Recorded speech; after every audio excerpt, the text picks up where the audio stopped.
Traditional tools के बारे में हमने जान लिया. Now we are going to learn about modern tool which is used for sowing. Nowadays the seed drill is used for sowing with the help of tractors. आज के समय में एक टूल का यूज़ किया जाता है सीड को सो करने में, उसे बोलते हैं सीड ड्रिल. इसका यूज़ जो होता है वो ट्रैक्टर में लगाकर इसका हम यूज़ करते हैं. This tool sows the seeds uniformly at proper distances and depth. ये जो टूल होता है इस चीज़ में मदद करता है कि एक प्रॉपर डिस्टेंस और बिल्कुल सही तरीके से सही गहराई पे बीज को कितना सॉइल के अंदर जाना है उस हिसाब से इसकी मदद से सीड का सोइंग हो जाता है. It ensures that seeds get covered. और ये इस बात का भी पुख्ता सबूत देता है कि सीड जो है वो फुल्ली कवर हो गया है by the soil after sowing. Soil जैसे ही अंदर सॉइल के ऊपर जो लेयर आती है सॉइल की सीड के ऊपर, तो अच्छी तरह से वो लेयर आ गया है कि नहीं, सीड पूरी तरह से कवर हो गया है कि नहीं. This prevents damage caused bye birds.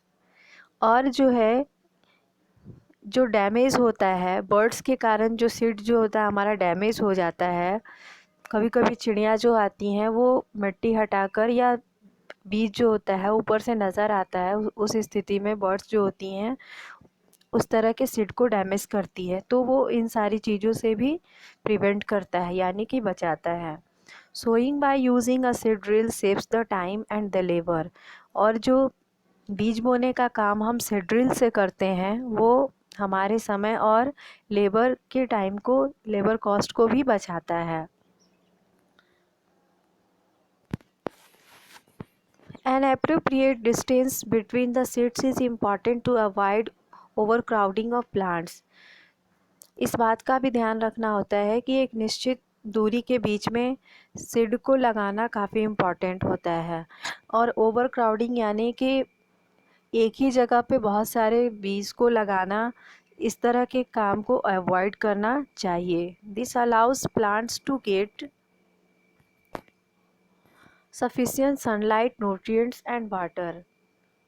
Student, आप समझ सकते होंगे कि अगर एक प्रॉपर डिस्टेंस पे सीड को जब हम सो करते हैं, यानी कि एक प्रॉपर डिस्टेंस पे बीज को जब हम बोते हैं, तो उससे क्या होता है कि प्लांट को प्रॉपर सनलाइट, न्यूट्रिएंट्स और वाटर और मिनरल्स जो भी उसे सॉइल से मिलना है वो पूरी तरह उसे अच्छे तरीके से मिलता है. Sometimes a few plants have to be remove to prevent overcrowding. कभी कभी कुछ प्लांट्स को हटाना भी पड़ता है, रिमूव भी करना पड़ता है, ताकि हम ओवरक्राउडिंग यानी कि एक जगह जो भीड़ में हम प्लांट को लगाते हैं उससे बचा जा सके.